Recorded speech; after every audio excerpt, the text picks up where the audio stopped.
DLP కాదు. మ్మ్, మనకి ఇవన్నీ wireless types of ideas IPS ఇవి అయిపోయినాయి మనకి. రైట్.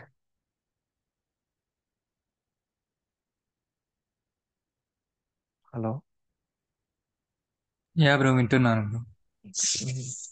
ఐడియాస్ ఐపీఎస్ చెప్పేశాను, టైప్స్ ఆఫ్ ఐడియాస్ ఐపీఎస్ కూడా చెప్పేశాను కదా. అవును. Network wireless. ఓకే. నెక్స్ట్ వచ్చేసి ఇవి చూద్దాం మనం. ఓకే. Okay bro.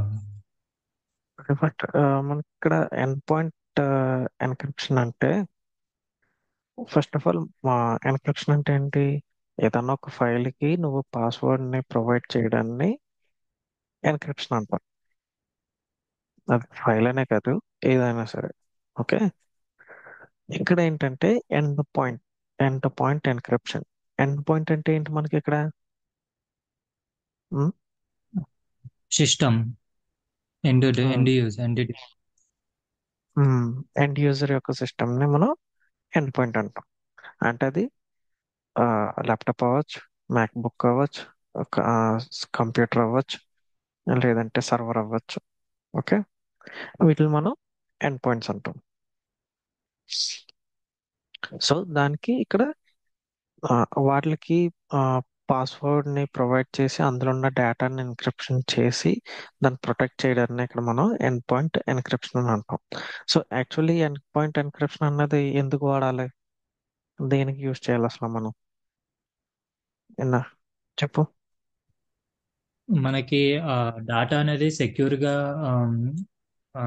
రిసీవర్ కి రీచ్ అవ్వడానికి మనం ఎన్క్రిప్షన్ చేసి సెండ్ చేస్తాం. మ్మ్. డాటా మ్మ్. అనేది అది అది డేటా అది పక్కన పెట్టే. ఇక్కడ end point encryption, end point ని ఎన్క్రిప్ట్ చేస్తున్నాం. అంటే ఎండ్ పాయింట్ అంటే ఏంటి? ఇక్కడ ల్యాప్టాప్ ని ఎన్క్రిప్ట్ చేస్తున్నాం. ఎందుకు చేయాలి? ల్యాప్టాప్ ని ఎందుకు ఎన్క్రిప్ట్ చేయాలి? లేదా సర్వర్ ని ఎందుకు ఎన్క్రిప్ట్ చేయాలి? ఎదుటి వాళ్ళు అంటే యూజ్ చేయకుండా మనం పాస్వర్డ్ అనేది ప్రొటెక్ట్ చేస్తాం. మ్మ్. ఆ ల్యాప్టాప్ నీ దగ్గర ఉంటది కదా, ఇంకా వేరే వాళ్ళు ఎందుకు యూజ్ చేస్తారు? నువ్వే కదా యూజ్ చేసుకుంటావు, దానికి మళ్ళీ ఎండ్ పాయింట్ ఎన్క్రిప్షన్ ఎందుకు చేయడం?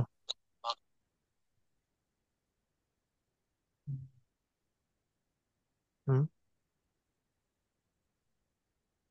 అంటే మామూలుగా అంటే మనం లేనప్పుడు అంటే మన పాస్వర్డ్ ద్వారా లాగిన్ అవ్వడానికి ట్రై చేస్తారు కదా.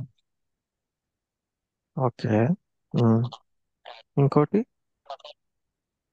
ఇంకోటి అంటే మనకు హ్యాక్ అవ్వకుండా కూడా ఉండడానికి. మ్మ్. ఓకే. ఇంకోటి.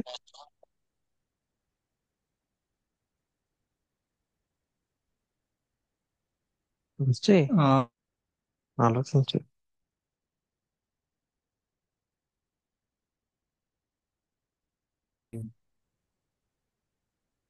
మ్మ్.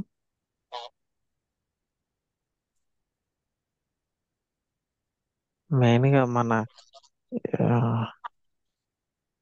ఇండియాలో ఏం జరుగుతాయి మెయిన్ గాని? ఇండియానే కాదు, ఎక్కడన్నా సరే. ఉమ్, ఒకరి దగ్గర ఒక వస్తువు ఉన్నది అంటే దాన్ని ఎదుటోడు ఏం చేయాలనుకుంటాడు?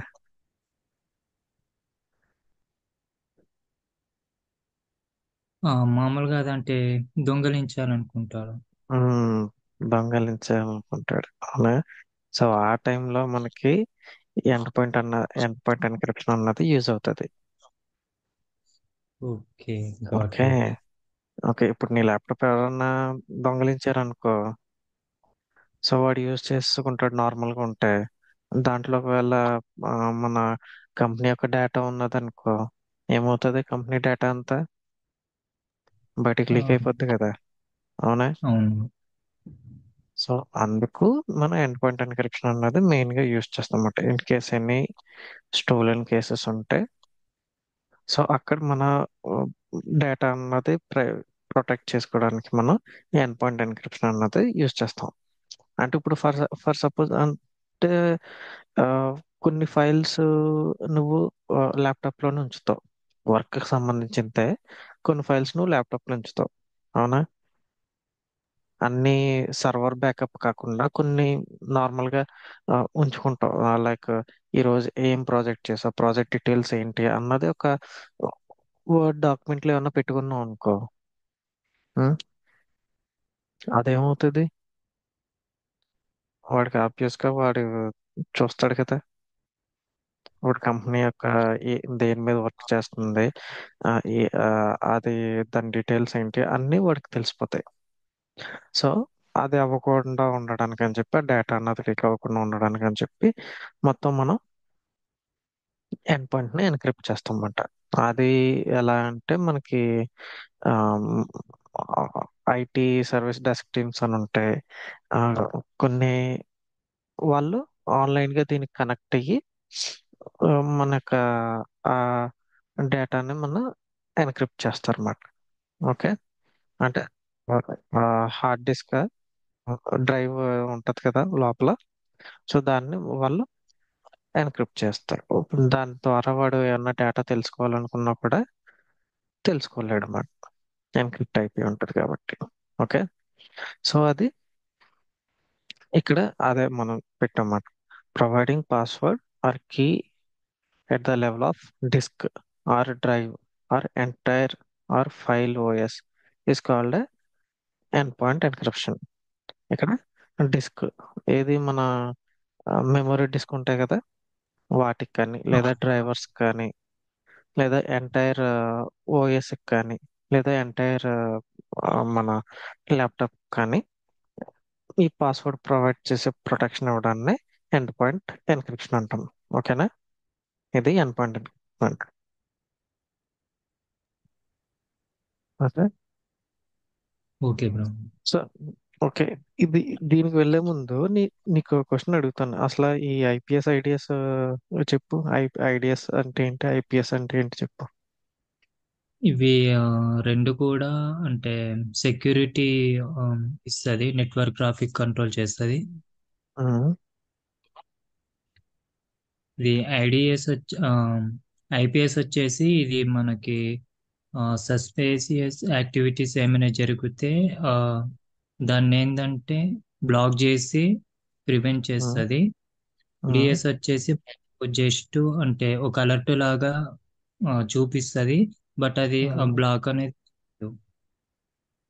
ఓకే.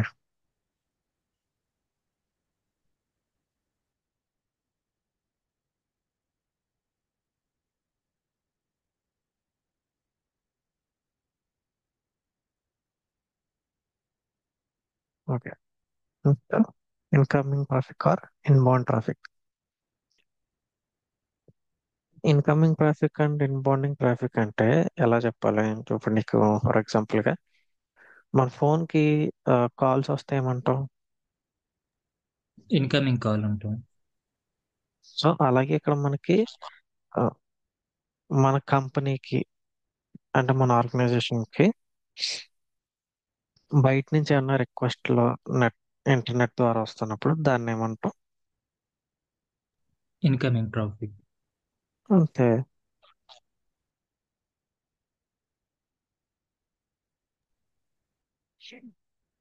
Mhm. ఇక్కడ incoming traffic or inbound traffic అంటే the traffic is coming from external internet is called as incoming or inbound traffic అన్నమాట. ఓకే. సో ఏంటి ఇప్పుడు ఫర్ ఎగ్జాంపుల్ మనకి ఆ, నువ్వు ఏదో ఒక సైట్ రిక్వెస్ట్ పెడుతున్నావు. అవునా? ఓకే. ఓకే. దానికి నువ్వు దేని నుంచి రిక్వెస్ట్ పంపిస్తున్నావు? ఇంటర్నెట్ నుంచి. ఇంటర్నెట్ అంటే ఆ ట్రాఫిక్ అంతా అంటే నువ్వు ఒక రిక్వెస్ట్ పంపిస్తున్నావు అంటే అందులో ఏముంటది? ఆ, నీ యొక్క ఐపీ అడ్రస్ ఉంటది, నీ మ్యాక్ అడ్రస్ ఉంటది. ఓకే. ఏం రిక్వెస్ట్ చేస్తున్నావు అంటే ఏ సైట్ కి రిక్వెస్ట్ చేస్తున్నావు అన్నది ఇన్ఫర్మేషన్ ఉంటుంది. ఆ, తర్వాత అది ఆ, నీ సిస్టమ్ ఎంత డేటాను రిసీవ్ చేసుకుంటది అన్న ఇన్ఫర్మేషన్ ఉంటది. ఇది అన్నిటిని కలిపి ఏమంటారంటే ఒక ప్యాకెట్ అంటారు అనమాట. ఓకే. ప్యాకెట్ ని పంపిస్తున్నాం అంటే రిక్వెస్ట్ ని పంపిస్తున్నాం ఒక సర్వర్ కి. సో అది ఏమవుతుందంటే ఆ సర్వర్ కి ఏమవుతుంది, అది ఇన్కమింగ్ ట్రాఫిక్ అవుతుంది. ఓకే. ఈ మొత్తం ఇన్ఫర్మేషన్ ని అది తీసుకుంటది, తీసుకుని నీకు మళ్ళీ ఏం చేస్తుంది, ఓకే, వీటి సిస్టమ్ ఇంత ట్రాఫిక్ ని బేర్ చేయగలదు. సో అంత ట్రాఫిక్ ని మాత్రమే పంపిస్తాయి అన్నమాట. ఓకేనా. ఓకే అంటే బ్రో. ఆ ఆ, ఎలా అంటే ఇప్పుడు ఒక ఆ, నీ నీ సిస్టమ్ ఒక రిజల్యూషన్ ఎంత, సో నీ ర్యామ్ స్పీడ్ ఎంత ఉన్నది, నీ నెట్ స్పీడ్ ఎంత ఉన్నది, సో అన్ని బేస్ చేసుకుని అది నీకు ఎంతైతే నీకు నీ ర్యామ్ నీ కాన్ఫిగరేషన్ ఏదైతే ఉన్నాయో అది ఎంత అయితే భరించగలదో అంతే పంపిస్తూ ఉంటుంది అనమాట. సో దీనికన్నా ఎక్కువయింది అన్నప్పుడు ఏమవుతుంది, అది పంపించేస్తూ ఉన్నది అనుకో డేటాని. సో అది ఏమైపోతుంది అప్పుడు, రాదు అది నీ దగ్గరికి, రీచ్ అవ్వదు. ఓకే. స్టోరేజ్ ఫుల్ అని చూసి అక్కడే ఆగుతుంది. నీ దగ్గరికి రాదు, ఆ డేటా అంతా మిస్ అయిపోతుంది కదా అక్కడ పంపించేసినట్టు. సో ఇది చూడు, ఆ చూడు మన యూపీఐస్ లో చూడు, మనం పంపించేసినట్టు వస్తుంది కానీ మన దగ్గర కట్ అయిపోతుంది, కానీ వాళ్ళ దగ్గరికి రాదు మనీ. అవునా. ఎస్. ఉమ్, అదనమాట. ఓకే. అది ఏమైంది ఎక్కువైపోయినప్పుడు ఏమవుతాయంటే అలాంటివి అవుతాయి అన్నమాట. సో ఇక్కడ outbound traffic. Outbound traffic అంటే outgoing call. Okay. So in the same way ఇది కూడా అంతే, ఇక్కడ ఇన్కమింగ్ చెప్పాను, ఇక్కడ అవుట్ గోయింగ్ చెప్తున్నాం. సో డిఫరెన్స్ అంతే, ఇక్కడ లోపలికి వస్తుంది ట్రాఫిక్, ఇక్కడ బయటకు వెళ్తుంది ట్రాఫిక్, అంతే. అక్కడ ఏమవుతుంది, అది అంతే. ఓకే, ఇంత ప్యాకెట్స్ లో పంపించాలి, ఈ ఐపీ అడ్రస్ కి పంపించాలి, ఇంత పంపించాలి, ఈ డేటాను పంపించాలి అని చెప్పి అది ఒక ప్యాకెట్ లో మళ్ళీ అది పంపిస్తుంది. సో ఇలాగా ఆ, ఒకటి ఒకటి అండర్స్టాండింగ్ గా చేసుకుని ఈ ప్యాకెట్స్ ని పంపించుకుంటున్నప్పుడు సింగ్ ఇక్కడ ఏమవుతుంది అంటే 3-వే హ్యాండ్ షేక్ ప్రోటోకాల్ అనేది ఎస్టాబ్లిష్ అవుతుంది అనమాట. ఓకేనా. ఒక సర్వర్ కి నీకు అలా, సర్వర్ సర్వర్ నీకు అంటే ఒక సర్వర్ కి నీ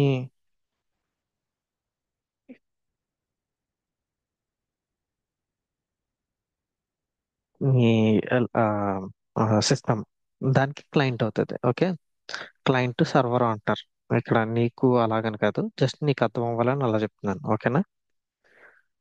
సో ఇదన్నమాట incoming traffic, out going traffic. ఆ traffic is going away from internal to external is call outgoing or out going traffic or outbound traffic అని. ఓకేనా. సో ఇంతే, అర్థమైందా. Yes. Yes. యా, అర్థమైంది sir. ఉమ్,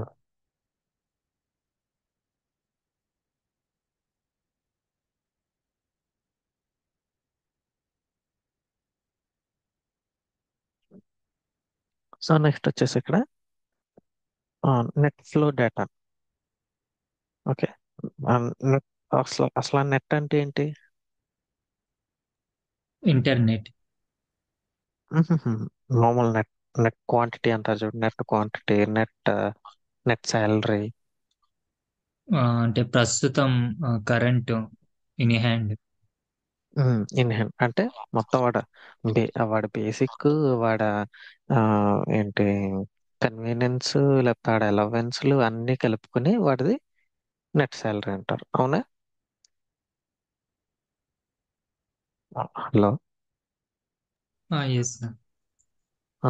అవన్నీ కలుపుకునే వాడు నెట్ శాలరీ అంటారు. అవునా. సో ఇవన్నీ ఏం చేస్తున్నాం, ప్లస్ చేస్తున్నాం అంటే సమ్. ఓకే. ఇక్కడ అంతే, okay. The combination of sum of incoming and out out going traffic is called net flow data అంటాం. ఓకేనా. Okay. So okay, net flow net net flow traffic or net flow data అంటే ఏంటి, incoming and out going రెండు కలిపిపోయి ఇక మనం net flow అంటాం, లేదా net net flow traffic అంటాం. ఓకేనా. సో అసలు ఈ టెర్మినాలజీ ఫస్ట్ ఎవరు కనిపెట్టారు. ఫస్ట్ ఆఫ్ ఆల్ మనకి అసలు మన ఈ నెట్వర్క్ డివైస్లు అయ్యి రెడీ చేసేది సిస్కో. ఓకే. సిస్కో మనకి మార్కెట్లో మెయిన్ లీడింగ్ కంపెనీ. అదే ఫస్ట్ వచ్చింది ఈ నెట్వర్క్ డివైజులు తయారు చేయడంలో. అదే మనకి మార్కెట్లోకి ఫస్ట్ వచ్చింది అదే. ఇంకా అదేం చెప్తే ఇంకా అదే. అవునా? ఓకే. అదేం పేరు అంటే పెడితే ఇంకా అదే.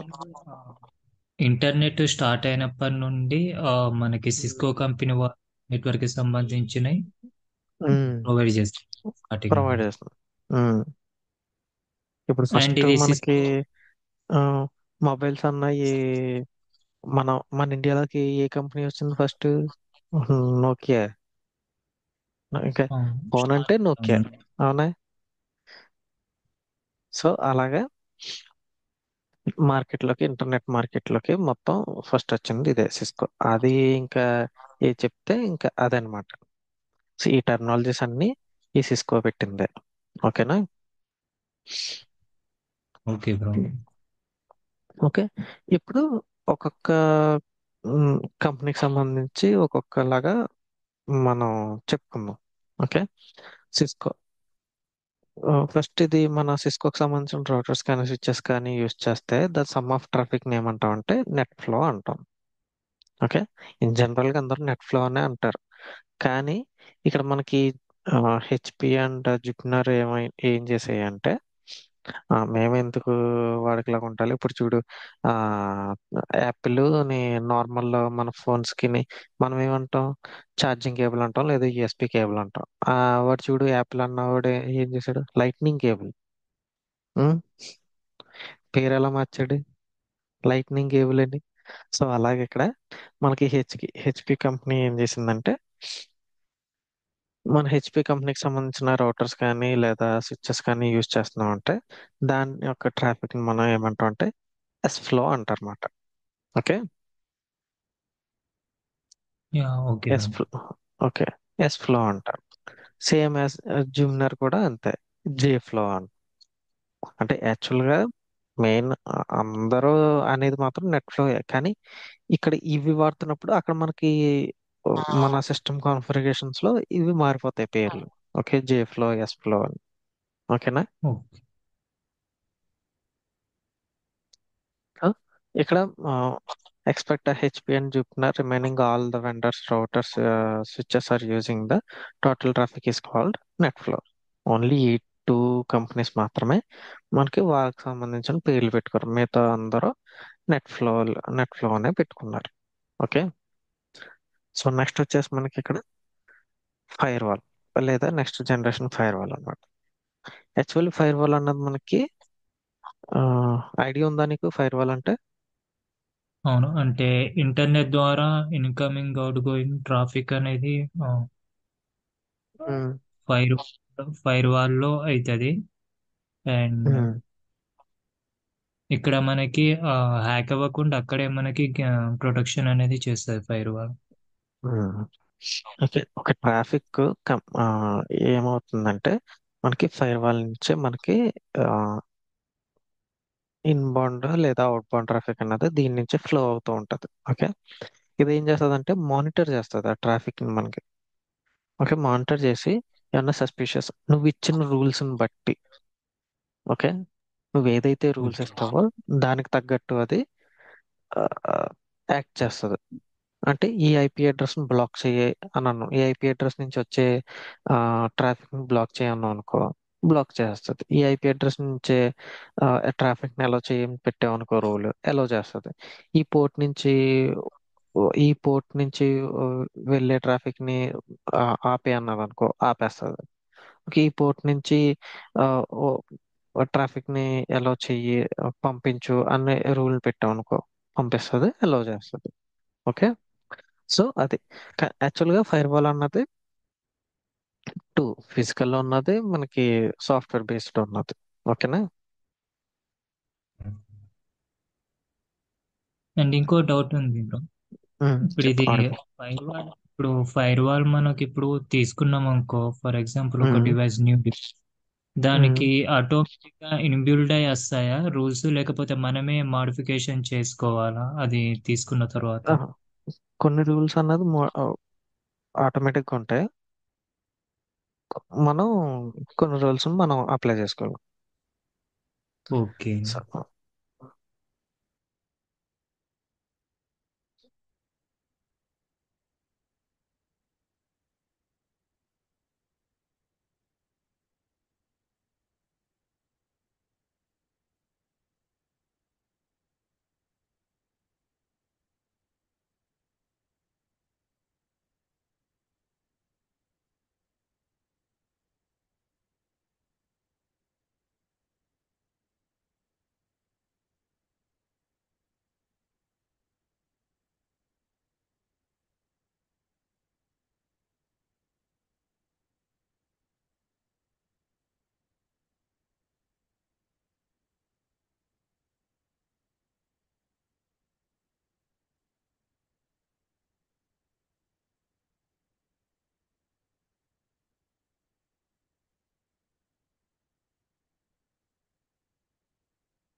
ఇప్పుడు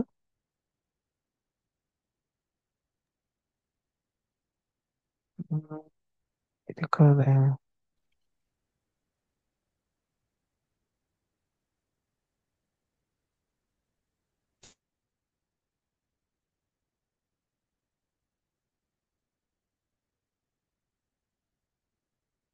కాదు.